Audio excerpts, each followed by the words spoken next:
Hello, students. This is Mrs. Boris. Today I want to tell you about a woman named Clara Rockmore and the instrument that she made famous. Before people listened to music digitally, people listened to CDs. And before CDs, people listened to cassette tapes. And before cassette tapes, people listened to records. These are all ways to record sound, and they used electricity. Mozart didn't use electricity in his music, but electronic music might be a little older than you think. You see, there was once an instrument, and still is, called a theremin. Theremin was the last name of this instrument's inventor. Well, he didn't name it after himself. He called it the etherphone, but today we call it the theremin after him. And Clara Rockmore played it and made it famous. It was the first musical instrument to be played without being touched. That's right, you play this instrument without even touching it. The control section has two metal antennae, and they sense the positions of the player's hands. Now, in a moment, I want you to click on some videos I'm going to post, and you'll see what I mean.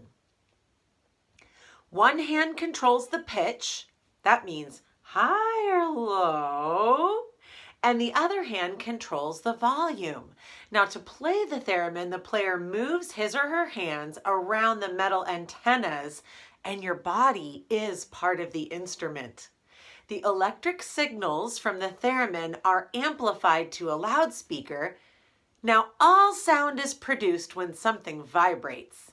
If you're not sure about that, you can pause this video, put your hand on your neck, and say the Pledge of Allegiance. The reason we can hear each other's voices is because our voice box is vibrating. In a guitar, the strings vibrate. If you're playing a brass instrument, it's your lips that are vibrating. So what vibrates on the theremin if we're not even touching it? Well, stay with me here. When things vibrate, the air vibrates, which causes our eardrums to vibrate, which our brain interprets as sound.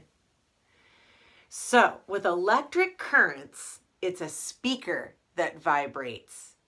And this speaker produces higher notes when your hand is closer to the theremin and lower notes if your hand is farther from the theremin. The current is ready to be amplified, so then it's sent to a speaker, which vibrates, and that creates the air to vibrate, and you know from there, it causes our eardrums to vibrate, which our brain interprets as sound. Now, just wait till you hear this instrument. It's got kind of an alien, surreal, eerie sound. So it's been used in movies, especially movies with aliens from outer space.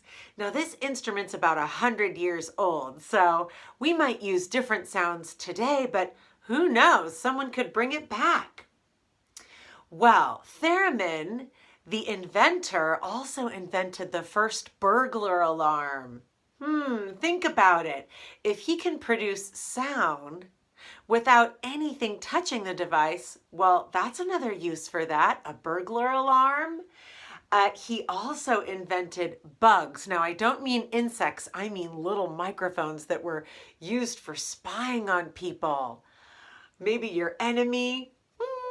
So he had a lot of interesting inventions that involved sound. Now, this man, Theremin, was born in Russia, traveled to the United States, kind of went back and forth. He performed the theremin with the New York Philharmonic Orchestra, and Clara Rockmore was also born in Russia and came back and forth with the United States. Now, theremin was also interested in the role of his instrument in dance music. He developed performance locations that could automatically react to dancers' movements with varied patterns of sound and light. Just imagine the performance opportunities when movement can interact with sound. Well, Clara Rockmore had a unique place in music history as the star performer of the theremin. She said, here's a quote, "I was fascinated by the visual beauty, the idea of playing in the air," she recalled, "and I loved the sound. And when I tried it and apparently showed some kind of immediate ability, I manipulated it." With her hands and her movement, she manipulated the sound. So Clara was given the theremin as a gift, and that was the start of a new life and career for Clara Rockmore. She soon developed her own finger technique for playing the theremin that allowed her more control in pitch and phrasing. And meanwhile, she convinced Mr. Theremin to build her a far more precise and responsive instrument than the original model. The original model was 3 octaves, and she convinced him to build one that was 5 octaves. That means he added lower notes at the bottom end of our scales and higher notes at the top end of our scales, broadening the range of sound for the theremin. Now, I want you to go check out the Google Doodle that celebrated Clara Rockmore's birthday.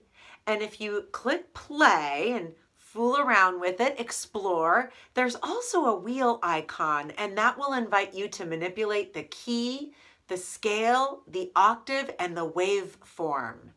So take a look at some of the videos I'll post of both Clara Rockmore playing the theremin, and then also a song I hope you recognize because we did it a little earlier in 3rd grade.